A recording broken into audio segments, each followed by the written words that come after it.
Jusqu'à 13h, Côte-Nord. Attitude. Côte-Nord. Côte-Nord. Attitude.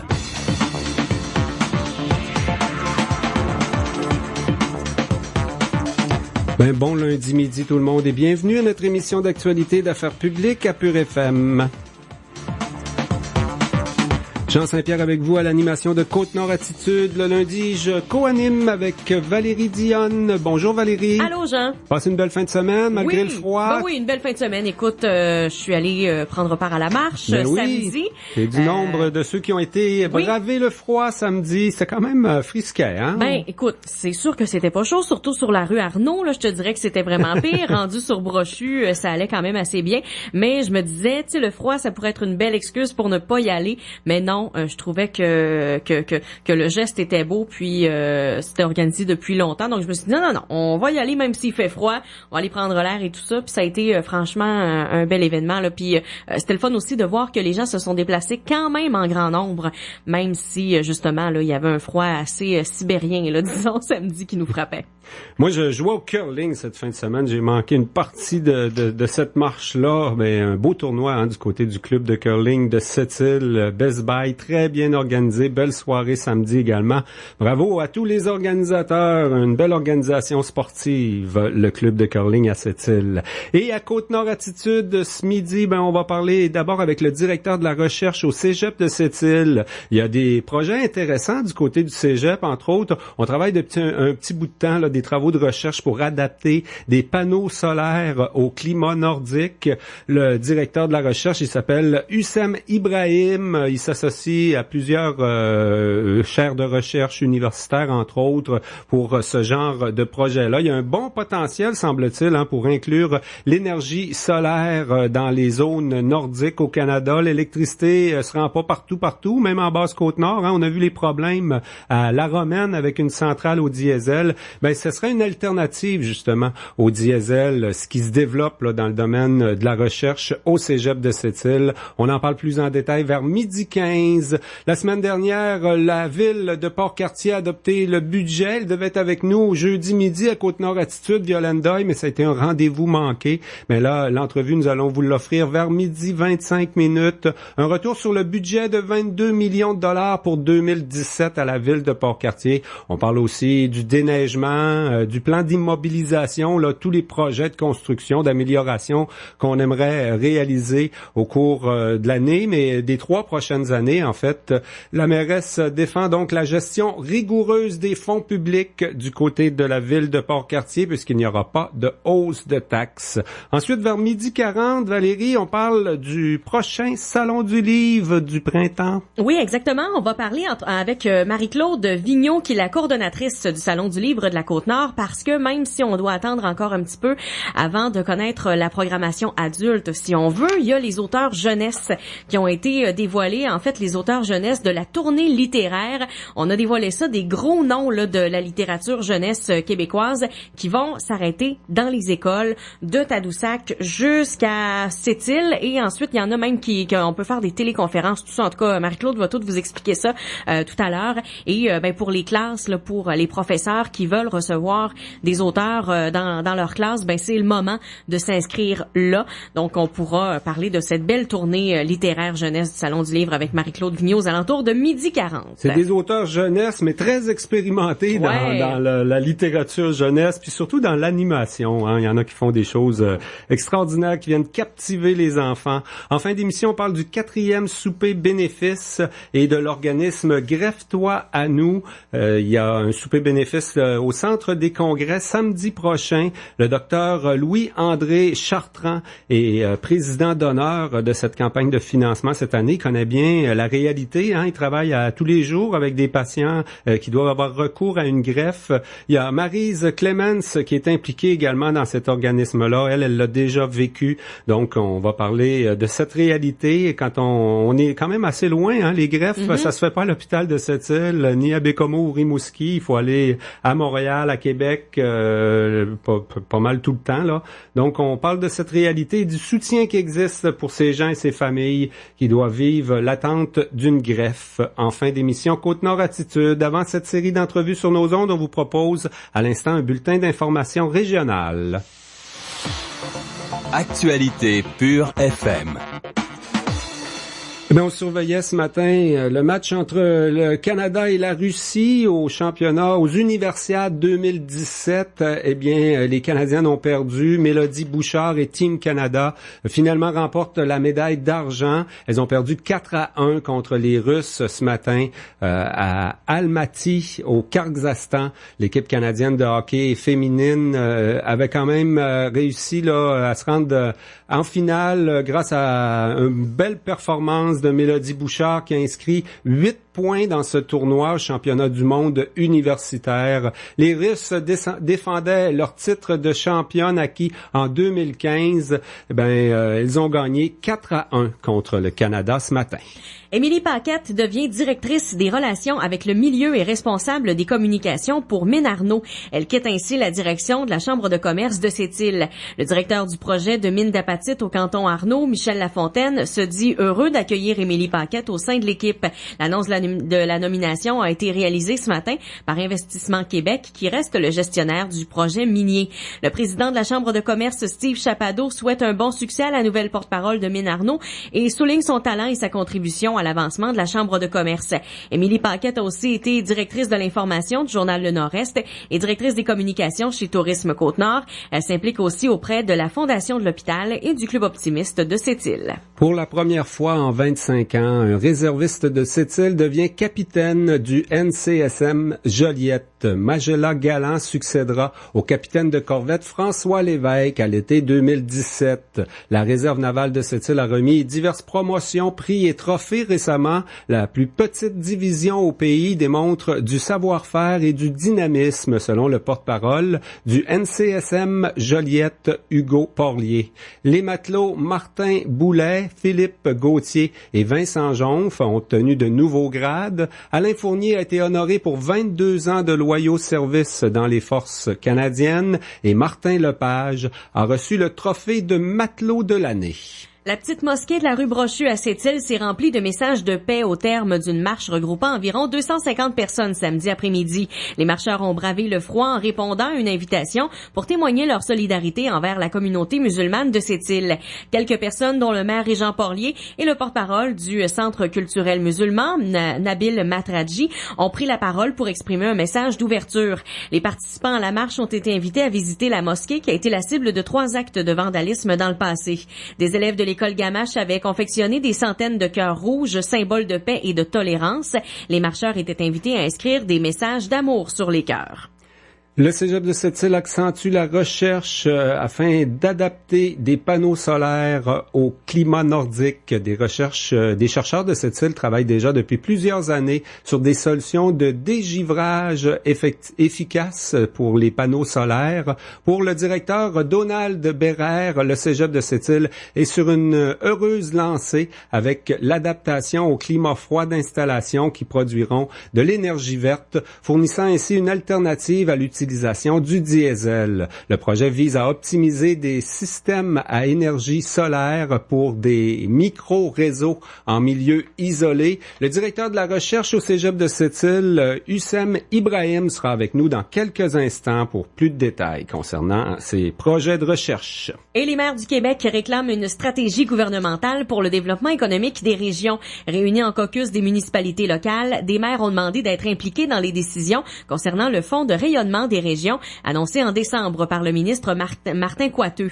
Le comité des aéroports régionaux de l'Union des municipalités du Québec en a profité pour amorcer la réflexion sur les moyens pour rendre les vols plus abordables. Les maires des régions demandent au gouvernement du Québec d'améliorer le programme d'aide au transport aérien.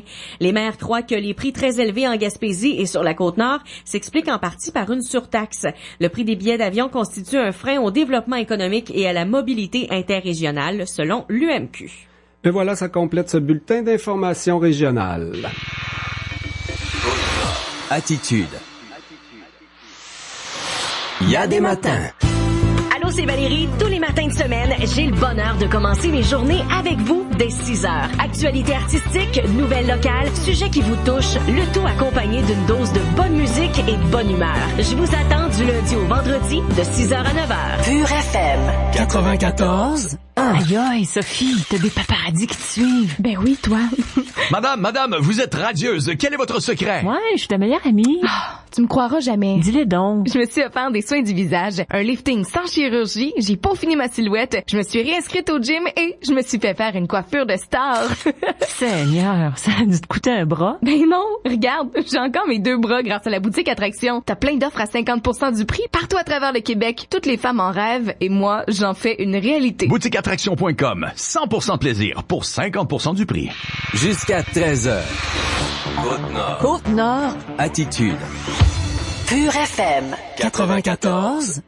Valérie, on connaît très bien le Cégep de Sept-Îles comme institution d'enseignement collégial pour tous les cours qui se donnent. Cégep, c'est l'enseignement professionnel et général également. On connaît peut-être moins le volet recherche, là, tout le côté recherche et développement, notamment avec l'Institut de maintenance industrielle. Il y a beaucoup de projets. Mais on a un département de recherche et Monsieur Issam Ibrahim qui est avec nous est directeur de la recherche et de l'innovation au Cégep de Sept-Îles. Bonjour, Monsieur Ibrahim. Bonjour. Bienvenue à Côte-Nord Attitude. Vous êtes comme directeur de la recherche depuis la dernière rentrée scolaire, au mois d'août dernier. Vous avez quand même travaillé en région, là, des 2 côtés du Saint-Laurent même, Gaspé, Rimouski, Chicoutimi. On s'est promené avant d'arriver à cette île. Exactement. Exactement. Je promenais entre l'UQAR, l'UQAC, le Technocentre éolien dans la région de Gaspé. Et finalement, j'ai atterri à cette île pour travailler avec le Cégep de cette île. Oui, il y a des beaux défis ici. On est assez bien équipés aussi depuis, entre autres, l'inauguration du pavillon Alouette. On est capable de faire de la recherche quand même de façon intéressante à cette île. Exactement. La recherche dans le Cégep de cette île n'est pas nouveau. Ça date depuis plusieurs années. Donc, pour votre information, le Cégep comporte plusieurs unités de recherche dans lesquelles l'Institut technologique de maintenance industrielle, mais dans l'objectif en fait de pousser nos activités encore plus loin.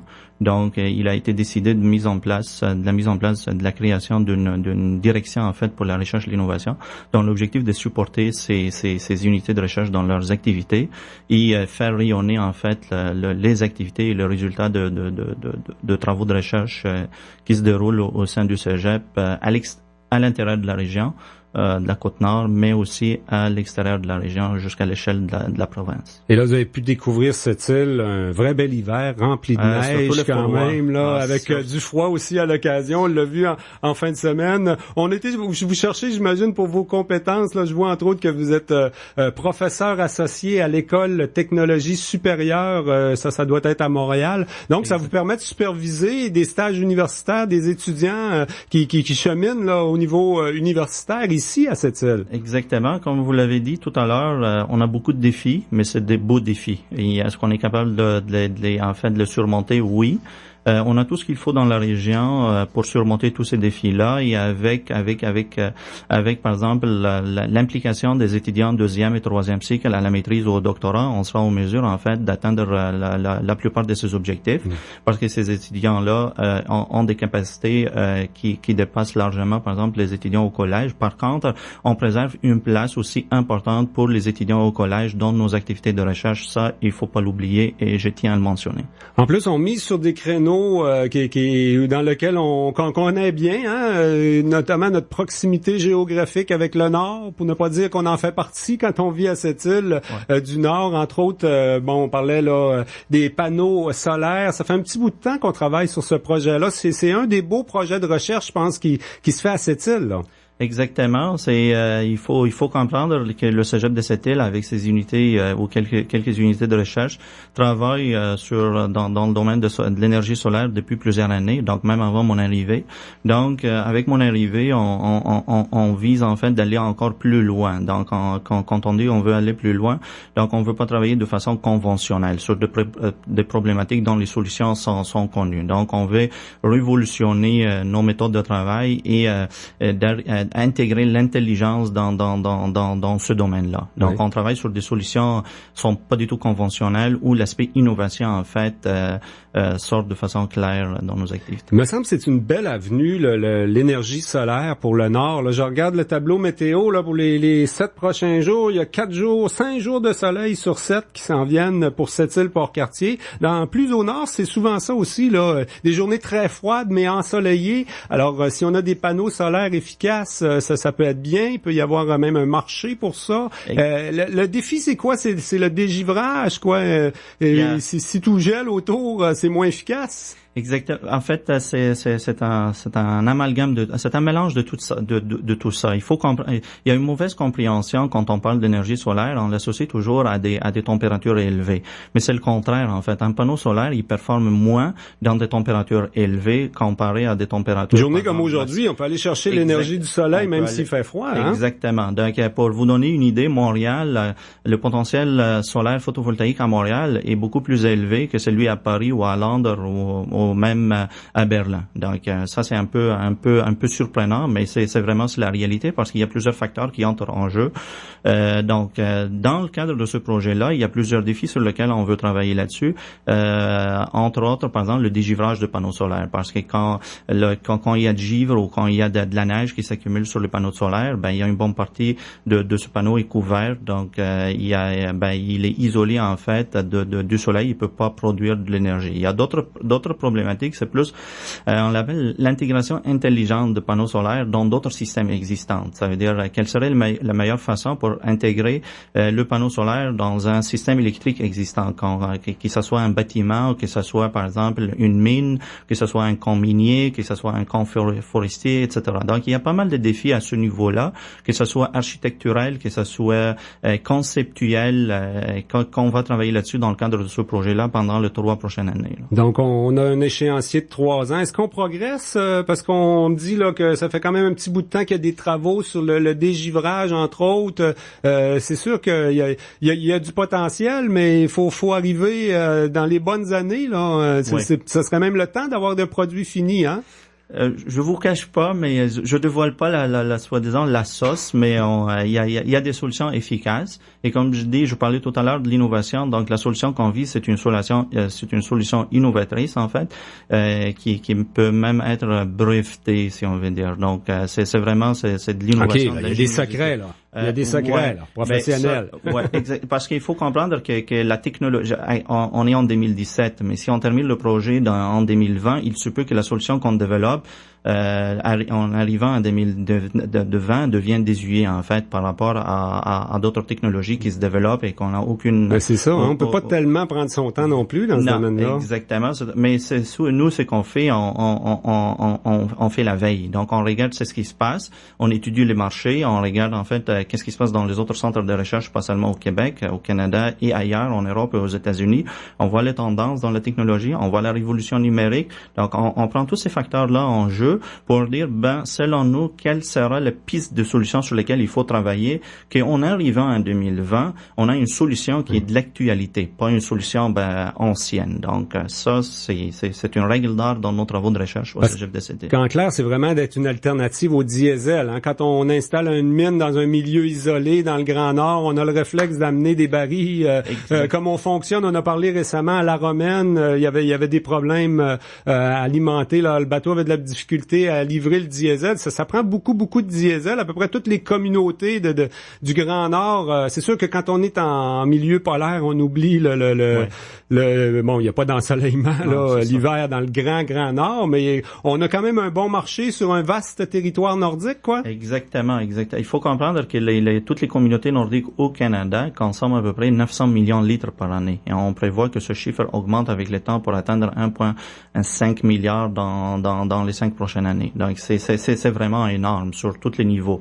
Et l'intégration, par exemple, de l'énergie solaire et d'autres énergies aussi renouvelables avec des technologies de stockage d'énergie de façon vraiment intelligente, fiable et robuste, on peut atteindre plusieurs objectifs. Fournir de l'électricité ou de l'énergie verte, réduire l'utilisation et la sollicitation de diesel, réduire bien sûr toute l'émission de gaz à effet de serre, rendre l'énergie abordable en fait, facilement utilisable sur place. Mais il y a un aspect aussi de formation qui est souvent dans des projets de recherche on néglige et nous on vise là-dessus. Donc à travers ce projet-là, on va pas seulement travailler que à développer une expertise et on la brevette. Non. Notre objectif aussi est de former des gens, que ce sera des techniciens, que ce sera par exemple de futurs ingénieurs spécialisés en solaire, parce qu'on peut pas continuer à travailler et dire on a fait le projet de recherche, on a livré le résultat et c'est tout. Non, on veut transférer ces résultats à la communauté, au milieu et former des gens en fait québécois qui peuvent exploiter ce potentiel pour l'avenir. Je me doutais bien qu'on détachait pas le mandat recherche au Cégep de Sept-Îles du mandat enseignement, éducation. Pas du tout. Est-ce qu'on est un bon endroit pour faire ce que vous faites actuellement, quoi? Les panneaux solaires, on peut les tester comme cette semaine, beaucoup d'ensoleillement. C'est pour ça qu'on le fait à Sept-Îles, quoi? Je dirais, on peut le faire ailleurs aussi, mais je veux dire, Sept-Îles, c'est une belle place aussi pour faire ce test-là, parce qu'elle est quand même au-dessus de 49e parallèle, donc on est vraiment au nord. Pour moi, je suis pas encore allé plus loin que Sept-Îles, mais il y a le froid, parce que le froid affecte la structure du panneau solaire. Il y a le soleil, il y a la réflexion de neige, sur le panneau, mais il y a aussi la neige, la glace. Donc tous ces facteurs-là nous permettent aussi d'avoir un bon d'essais en fait et des tests qui nous permettent en fait de valider nos solutions de façon intéressante. Mais c'est très intéressant de voir qu'on fait de la recherche avancée comme ça au Cégep de Sept-Îles. Il y en a d'autres projets de même, entre autres, je pense concernant des habitations nordiques. Encore là, on se spécialise sur le nord. Il y a d'autres recherches qu'on réalise à Sept-Îles. Il faut comprendre que le Cégep de Sept-Îles a plusieurs unités de recherche. La partie énergétique, c'est la recherche sur le secteur énergétique ou dans le domaine énergétique était émergente ou un peu cachée sous l'ombre parce que ça fait partie de la stratégie de Cégep, ne pas dévoiler toutes ces cartes aussi.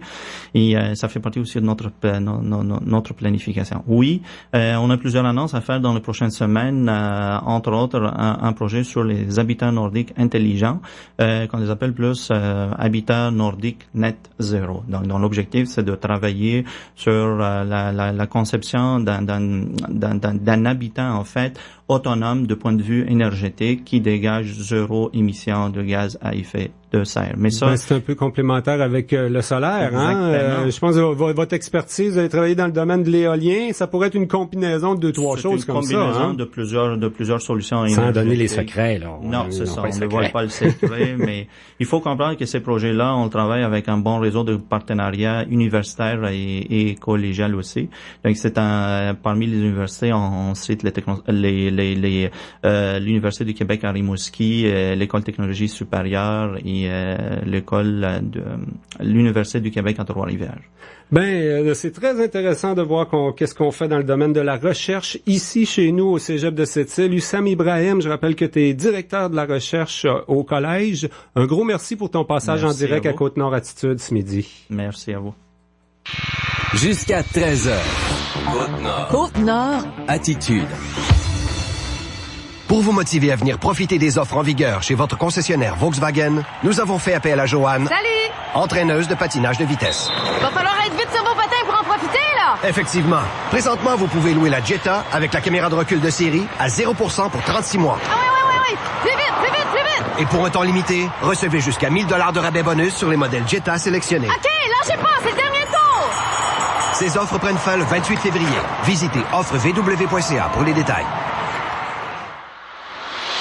Côte-Nord. Attitude.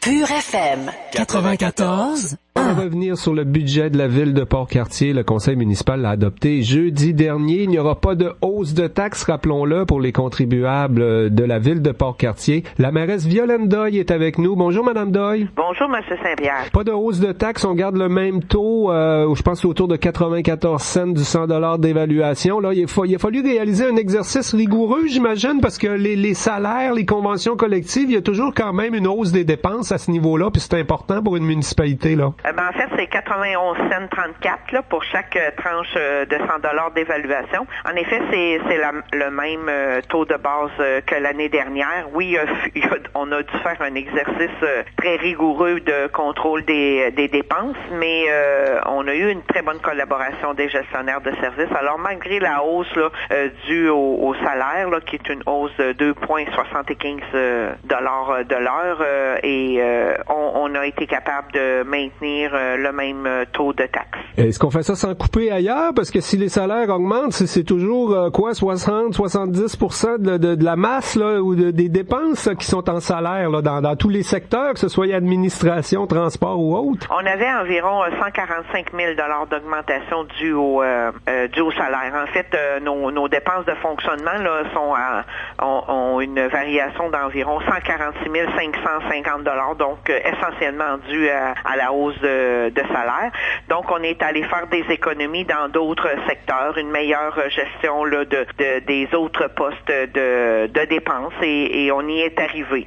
On a puisé légèrement dans notre surplus, là, mais on y est arrivé quand même. 2017, c'est bien connu, c'est une année d'élection pour toutes les municipalités du Québec. Madame Doyle, est-ce que ça a influencé les décisions de votre conseil? Honnêtement, je crois pas. Peut-être pour certains, en tout cas pas pour moi personnellement, ça c'est sûr, mais je crois pas. On avait quand même, et on l'a dit depuis le début, je l'ai dit dans mon allocution, mais mon allocution ressemble beaucoup à celle de l'année dernière, et on dit très très clairement que notre vision est une vision du contrôle de taxes des contribuables et de l'endettement à long terme de la ville, tout en maintenant quand même nos actifs, puis en entretenant évidemment nos propriétés. Tant mieux si ça plaît aux électeurs et aux contribuables. On parle d'un budget d'autour de 22 millions de dollars, là, un budget équilibré.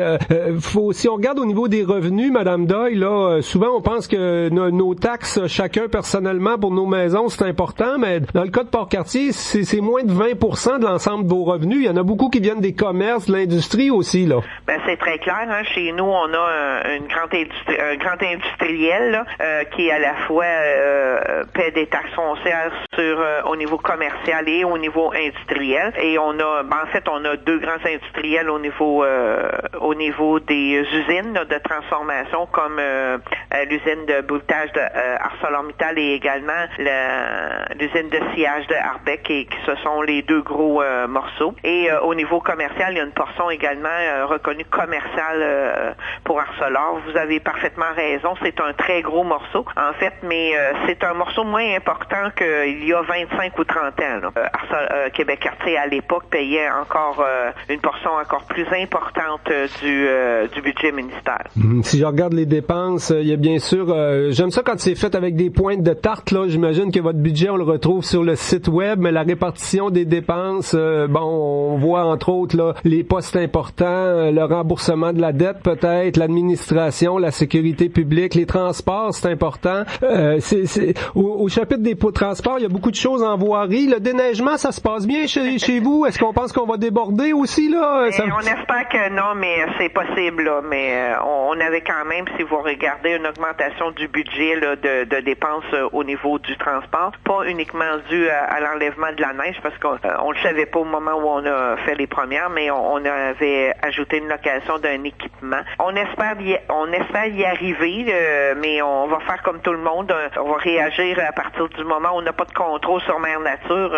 On comprendra qu'on fait l'exercice avec le plus de rigueur possible, mais tout en ne sachant pas comment va se dérouler notre hiver. Mais vous savez, entre avoir beaucoup de neige enlevée et avoir beaucoup de glace entre les deux, c'est moins difficile d'enlever de la neige que d'intervenir lorsque de la pluie, par exemple, puis que ça brise un peu partout à cause de la glace. Dites-moi la dette, si j'additionne service de la dette puis affectation, remboursement, capital, on est autour de 21%. Est-ce que c'est raisonnable pour une ville comme Port-Cartier? Parce qu'il y a quand même beaucoup de projets sur la table où il va probablement falloir emprunter encore, là. Mais en fait, si on regarde à la fin des prévisions budgétaires, on a l'évolution de la dette depuis 2013. C'est en baisse, c'est ça. On a fait vraiment notre mandat à nous, là, de 13 à 17, là.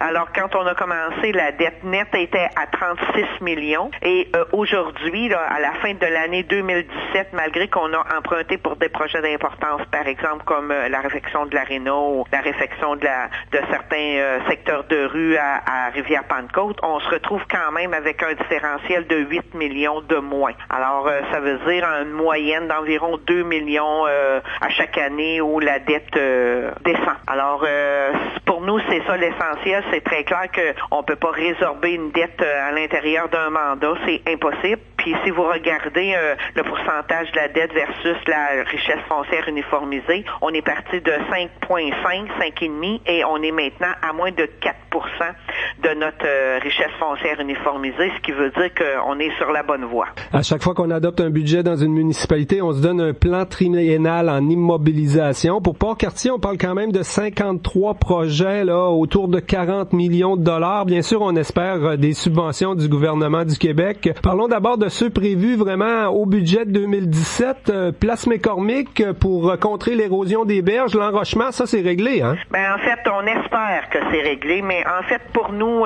notre décision est prise.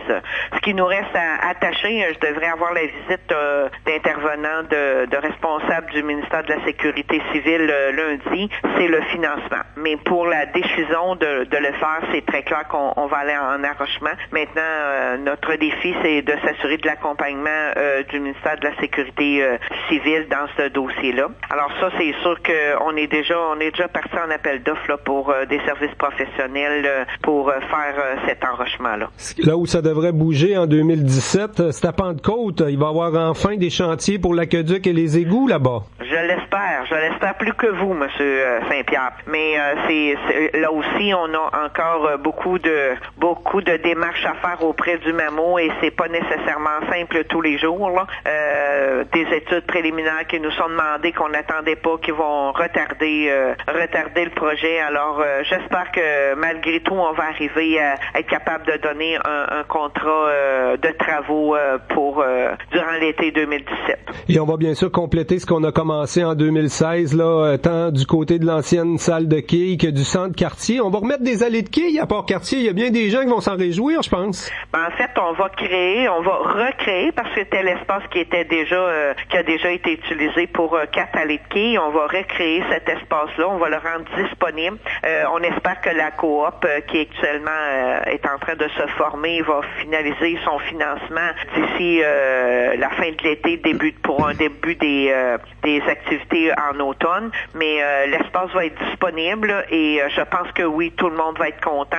On retourne à 4 allées de quilles, mais au moins cette activité-là qui est très prisée par en fait les aînés, beaucoup, et aussi les plus jeunes, là, va être en force à partir de l'automne 2017. C'est ce qu'on recherche. Là. Il y a toujours des travaux là qui sont essentiels dans une municipalité. On a réglé le dossier de l'aréna au cours de la dernière année. Là, il y a des travaux au niveau de ponceaux, entre autres, qui seront nécessaires sur Portage des Mousses. Hein? En fait, c'était prévu l'année dernière. On n'a pas eu le temps de le faire, mais c'est des ponceaux qui mènent vers l'usine de bouletage qui sont à changer. Là. C'est essentiel. Là. C'est surtout au printemps qu'on retrouve un peu de problèmes. Donc, il faut surveiller ça de façon plus serrée. Là. Donc, ces ponceaux-là sont à remplacer. Mais le plus gros morceau, là, si vous allez voir la pointe de tarte, comme vous dites, là, l'argent va en immobilisation est surtout prévu à 75% en fait pour des travaux d'aqueduc et d'égouts, autant pour des services professionnels qu'on espère pour des travaux sur le territoire.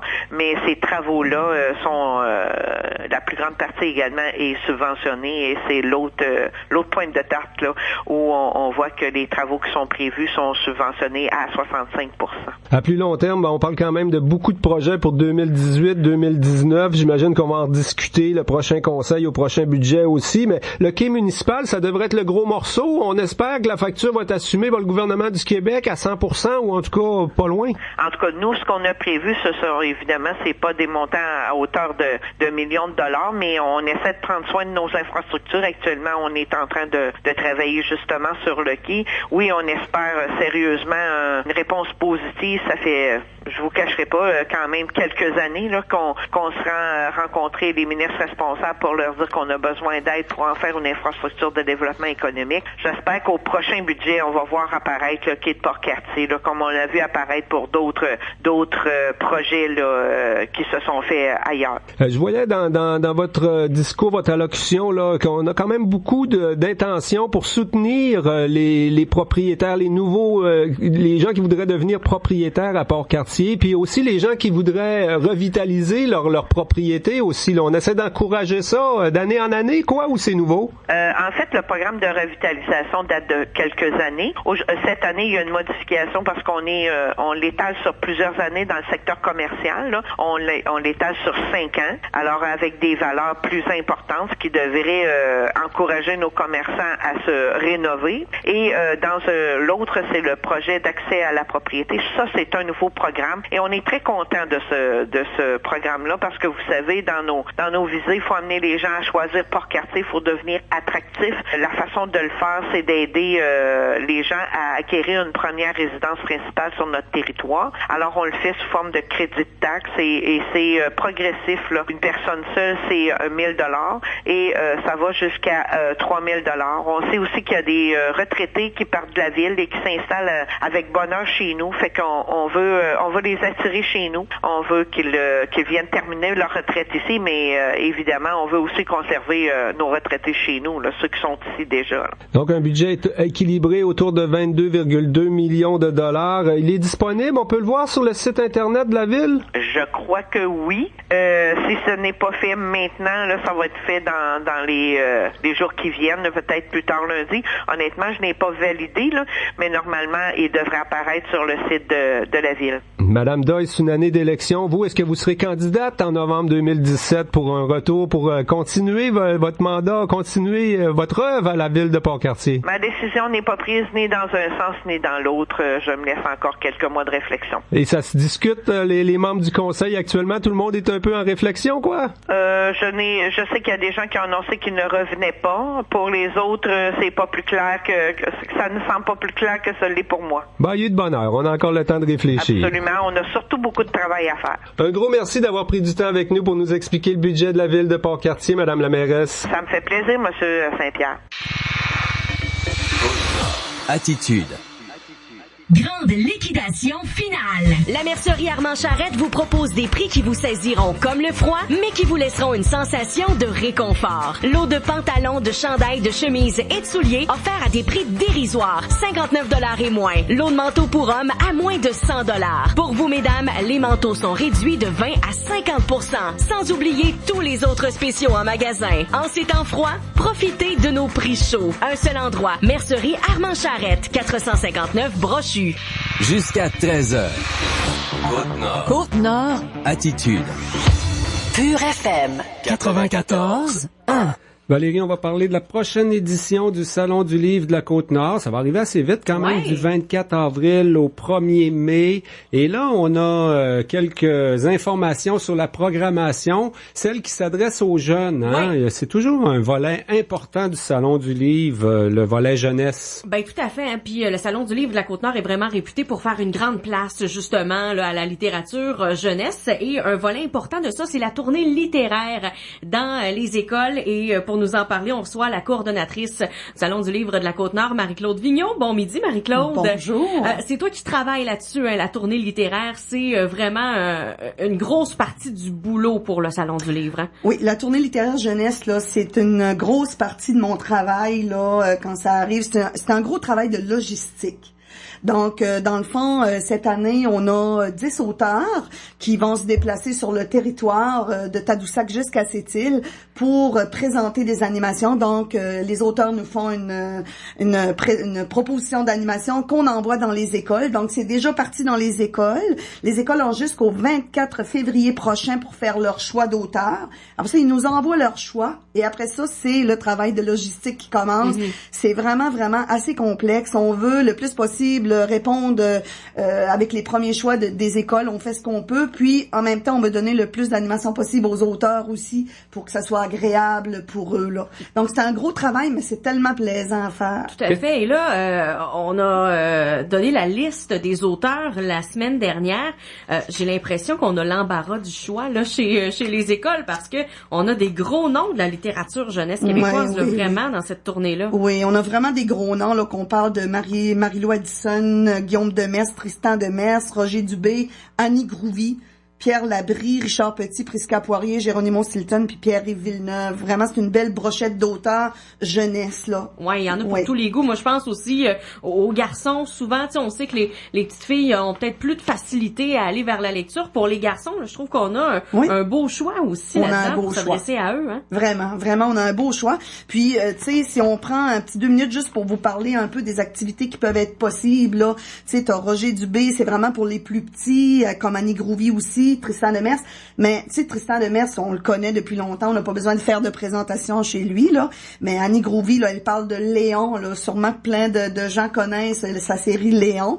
On a Roger Dubé avec ses spectacles de marionnettes et ses contes de bruitage et cinéma aussi pour les tout-petits. Ça, Pierre Labrie était là dans les années passées, donc lui, il va faire des ateliers d'animation avec les jeunes, donc ça s'adresse surtout aux primaires, première à 4e année du primaire. T'as Richard Petit qui n'a pas non plus besoin de présentation. Lui, cette année, Richard, là, il présente son livre, sa série Mon Big à moi. Donc, les livres avec les grosses lettres. Donc, qui attire beaucoup les jeunes. Et on a Marie-Lou Addison qui fait aussi des livres de ce genre, qui viendra, elle, parler un peu de son parcours de vie, comment elle est devenue une auteure, puis elle va profiter de la tournée, justement, pour expliquer aux jeunes comment faire profiter comment faire pour apprendre à lire, se donner le goût de lire. Comme elle va donner des explications là-dessus. On a Géronimo qui lui non plus n'a pas besoin d'explications. On parle de Guillaume Demers qui était peut-être un petit peu moins connu, Guillaume, mais lui là, Guillaume, il va faire un atelier sur la bande dessinée. C'est un BDiste aussi, et il va parler là comment faire. Il va expliquer comment faire pour faire un beau dessin, une technique de dessin en 3 étapes, pour réaliser un dessin satisfaisant sur les super-héros. Donc, ça devrait intéresser beaucoup les petits gars, ça, surtout. Mais ça s'adresse aussi aux jeunes filles, là, faut pas l'oublier. Pierre-Yves Villeneuve, quant à lui, c'est la série Gamer. Plusieurs jeunes en ont entendu parler. Ça parle des jeux vidéo. Alors, l'objectif de son atelier à lui, c'est d'abord d'amener les gamers à développer des ponts entre la littérature et le jeu vidéo. Donc, c'est intéressant. Et Prisca Poirier, quant à elle, mais elle va venir surtout parler aux jeunes pour leur dire de croire en leurs rêves. Donc, c'est jamais impossible. Si on a des choses qu'on veut réaliser, c'est possible, là, en y croyant. Là, tout ça, c'est disponible soit dans notre classe, dans notre école, ou soit qu'on amène nos jeunes au Salon du Livre. Les deux peuvent être le fun, hein, pour Sept-Îles-Port-Cartier, là. Oui, c'est ça. Ben, Sept-Îles-Port-Cartier aussi font partie de la tournée, mais je te dirais qu'il y a des écoles même de faire amener les jeunes au cégep pendant l'événement. Oui, c'est ça, mais souvent, là, ça donne le goût, la tournée donne le goût aux écoles et aux jeunes de venir au salon, de visiter le salon pour rencontrer une deuxième fois les auteurs. Et ça donne puis aux jeunes d'amener les parents la fin de semaine après ça. C'est ça, qu'on n'a pas vu non plus. Puis je peux vous dire, comme l'année passée, on a eu 2 classes de la Basse-Côte-Nord qui sont venues. Cette année, on a un groupe d'Anticosti qui devrait être là aussi. Puis peut-être des écoles de la Basse-Côte aussi, là, qu'on n'a pas eu encore de nouvelles, mais qui avaient montré leur intérêt à revenir. Et c'est vraiment agréable. Et aussi, dans le cadre de la tournée, on offre la possibilité aux écoles qui ne sont pas reliées par la route à venir, à faire des animations, à voir des animations par visioconférence. Alors, l'année passée, on en a eu 6. Il y a eu des auteurs qui ont fait 6 animations en Basse-Côte-Nord avec les écoles de la Basse-Côte. Donc, c'est une façon de rejoindre ces gens-là qu'on ne peut habituellement pas là, accueillir au salon habituellement. En même temps, les auteurs s'aperçoivent qu'ils sont connus jusqu'au bout du Québec. Ben oui, c'est super agréable. Ouais, puis ça, la tournée, ça permet aussi, on le dit, c'est le Salon du Livre de la Côte-Nord. Ouais. Probablement qu'il y a des gens qui n'ont pas la chance, justement, de venir au Salon du Livre. Mais là, avec la tournée, vraiment, on commence à Tadoussac, on peut aller jusqu'à Blanc-Sablon. Ça couvre vraiment tout le territoire. Ça couvre le territoire et même le Nord, qu'il faut pas oublier, les écoles écoles de Fermont et de ce coin-là aussi, là. Ouais, donc les écoles, ça s'en vient quand même assez vite, là, la date limite pour s'inscrire. C'est le 24 février, donc ça s'en vient vite, puis on demande à nos professeurs, à nos directions d'école là, de toujours, on les remercie aussi de toujours aussi bien collaborer, parce que l'année passée, là, on avait eu 64 animations sur le territoire, à plus les 6 animations de visioconférence. Fait que moi, je lance un défi encore cette année aux écoles de nous, c'est déjà bien commencé, on a déjà une belle réponse. Notre ami Géronimo va avoir chaud pendant une semaine et demie. Il fait chaud dans ces costumes-là, je peux vous le dire. Je pense qu'il va être content parce que l'année passée et l'année d'avant, il avait pas fait la tournée.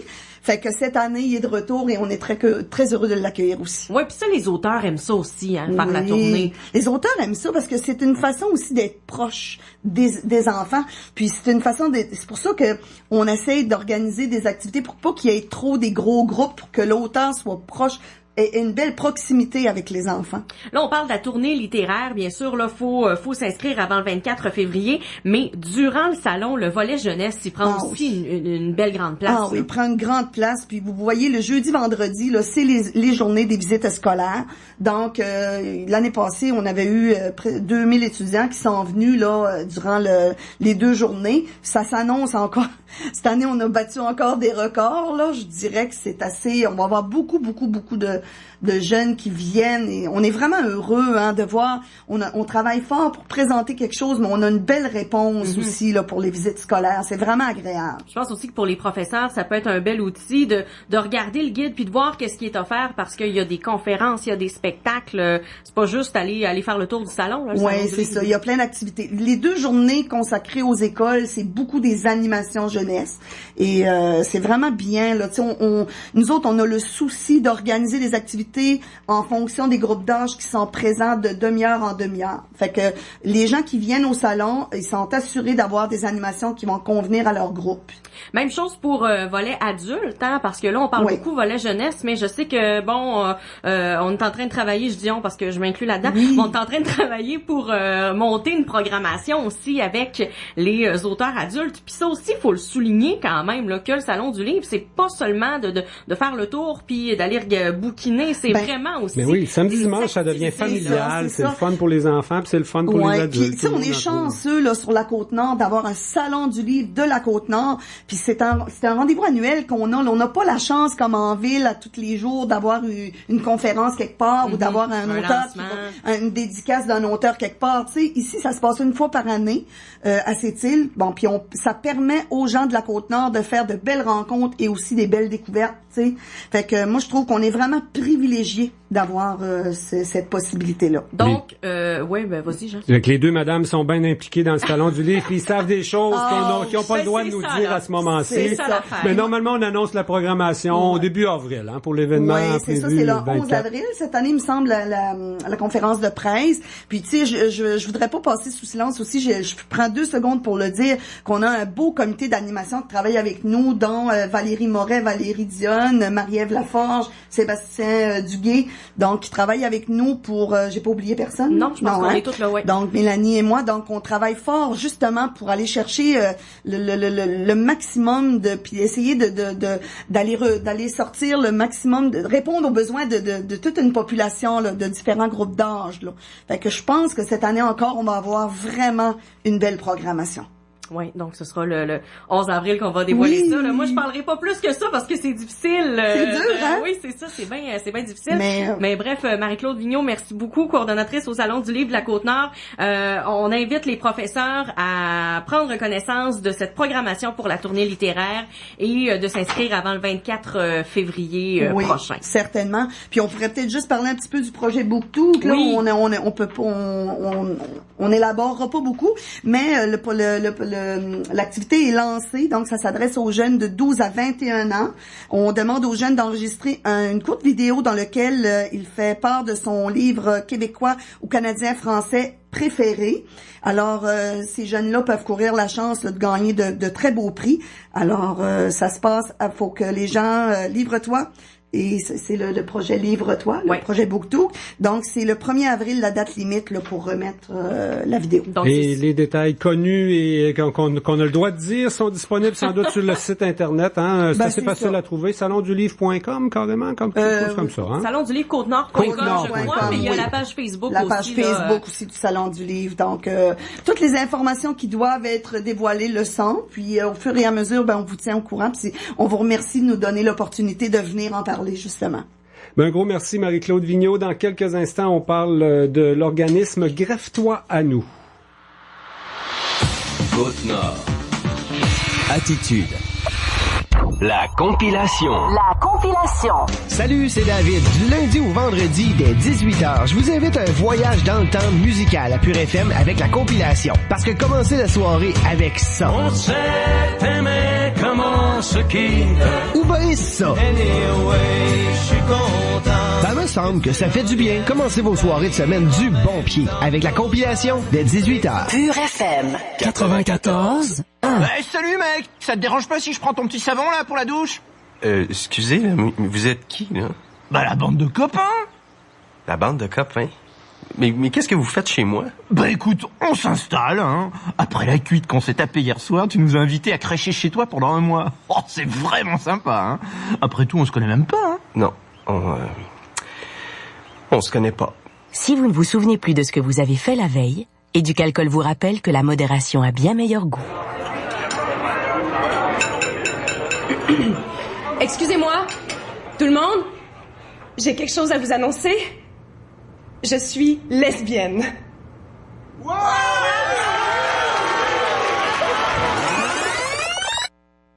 Parce que c'est pas toujours aussi facile. Gay écoute. 1-888-505-1010. 1-888-505-1010. Ou gayécoute.org. Parler, ça fait du bien. Côte-Nord. Attitude. Pure FM 94. Eh bien, on va parler du 4e souper bénéfice au profit de l'organisme Greffe-toi à nous, mais on va parler aussi des services qu'offre cette organisation dans notre région, mais et aussi de l'importance, je pense, de signer un don d'organes. Hein, ça fait toute partie de la mission finalement de Greffe-toi à nous. Faut se financer pour aider les gens et en même temps faire la promotion des dons d'organes, c'est important. Maryse Clemens est avec nous, de même que le docteur Louis-André Chartrand, qui est cardiologue. Bonjour, madame, monsieur. Bonjour. Bonjour. Greffe-toi à nous, c'est le 4e souper. C'est un organisme qui existe depuis quelques années. Maryse, toi, tu l'as vécu, une greffe, là, tu t'es ramassé à Québec pour tout ça, hein, parce que ça se fait pas à l'hôpital de Sept-Îles. C'était embryonnaire, l'organisme, quand dans ton temps, quoi. Ça commençait un peu? Oui, donc, la première édition du souper bénéfice a eu lieu il y a 4 ans. Donc, on va fêter cette année notre 4e anniversaire. Et moi, cette année, je vais fêter ma 4e année de greffe le 24 février. Donc, c'est le fondateur, c'est Monsieur Lucien Dallaire, comme tout le monde au niveau journalistique le connaît très bien. Ben oui, notre collègue Lucien qu'on a bien connu, entre autres, il a fait les sports pendant plusieurs années à Radio-Canada, il s'est impliqué ici au niveau du soccer et de bien des organisations donc, également. Donc, il a créé cet organisme-là pour venir en aide financièrement aux personnes en attente ou en suivi post-greffe pour défrayer une partie des frais de déplacement, car on sait très bien que les services sont donnés en régie, dans les grands centres. Alors, grâce à cet organisme-là, les personnes qui sont en attente ou greffées peuvent recevoir une allocation pour leur suivi. C'est un petit baume, hein, parce que le plus dur, ça doit être d'être loin de sa famille dans des circonstances comme ça aussi, hein?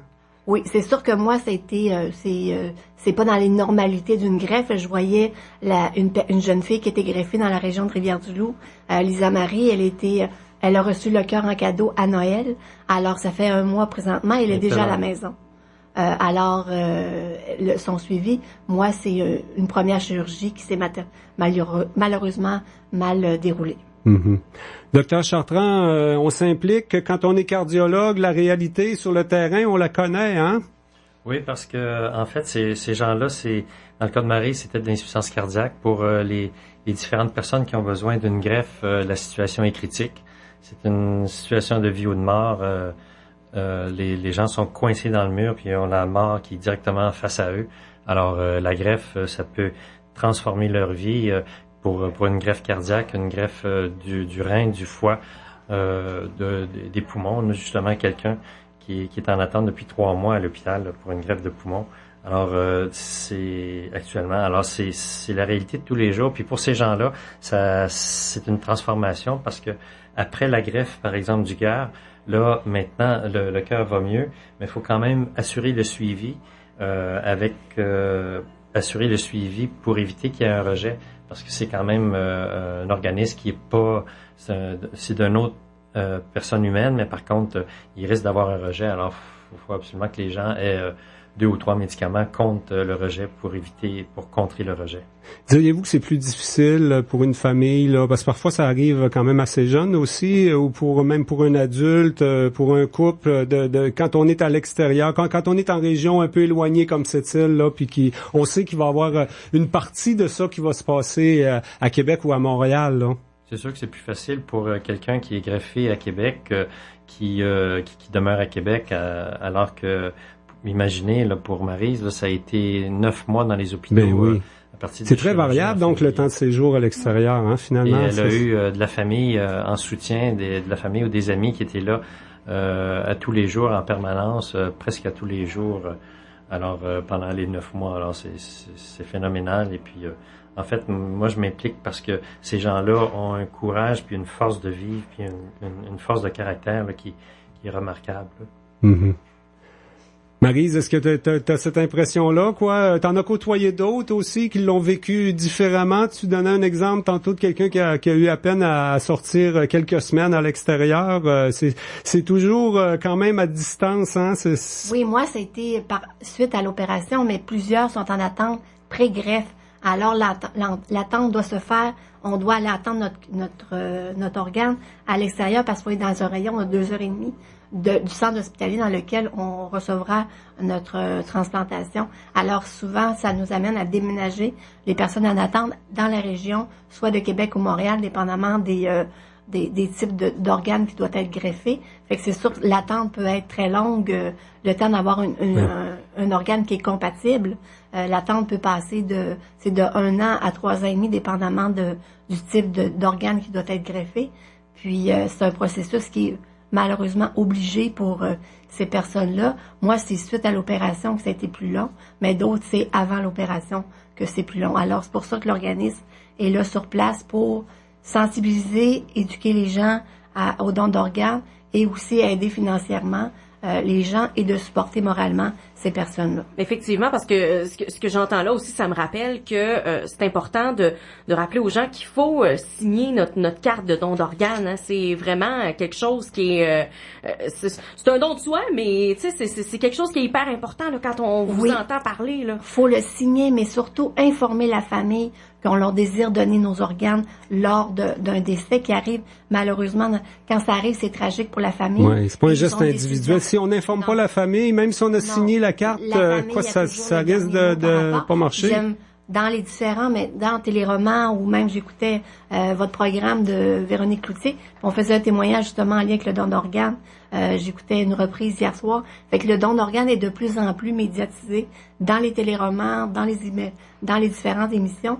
Et nous, c'est notre mission à l'organisme de sensibiliser et surtout d'informer la famille de notre geste qu'on le désire poser, parce qu'on peut sauver plusieurs vies lorsque ce geste-là est posé. Et j'en suis la preuve vivante présentement. Docteur Chartrand, c'est souvent un oubli des gens, hein, parce que les gens en général sont convaincus que de signer la carte, quoi, où il y a encore des réticences. Oui, il y a encore des réticences, et puis en fait, les gens vont me dire mais voyons, je suis pas sûr vraiment qu'elle le voulait vraiment, mais et aussi à partir du moment où Maryse a signé elle-même pour la première chirurgie.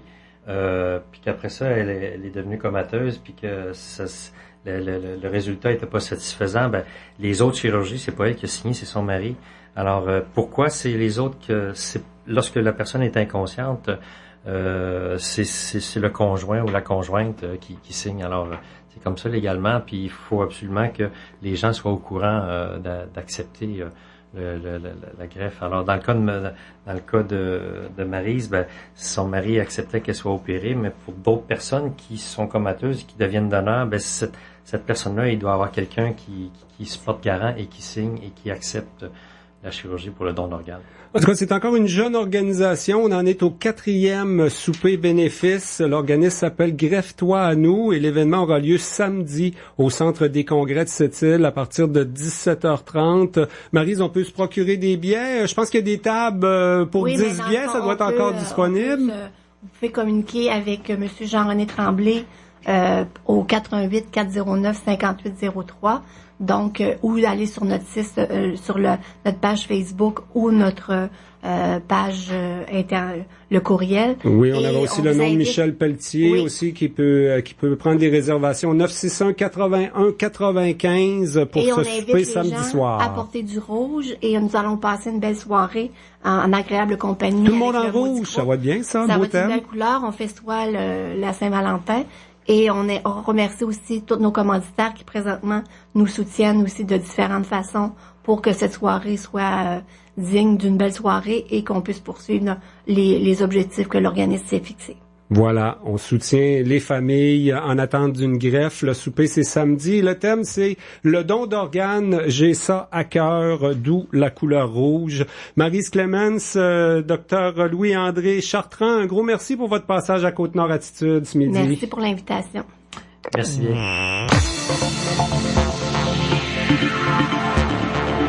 Valérie, un gros merci pour la co-animation de cette émission. Tu vas être de retour mercredi. Demain, Tommy Auger est avec moi à Côte-Nord Attitude. Merci beaucoup à toi, Jean. On va te souhaiter une belle soirée et les gens peuvent être à l'écoute de ta douce soirée. Ça fait dès 19h. Au revoir tout le monde.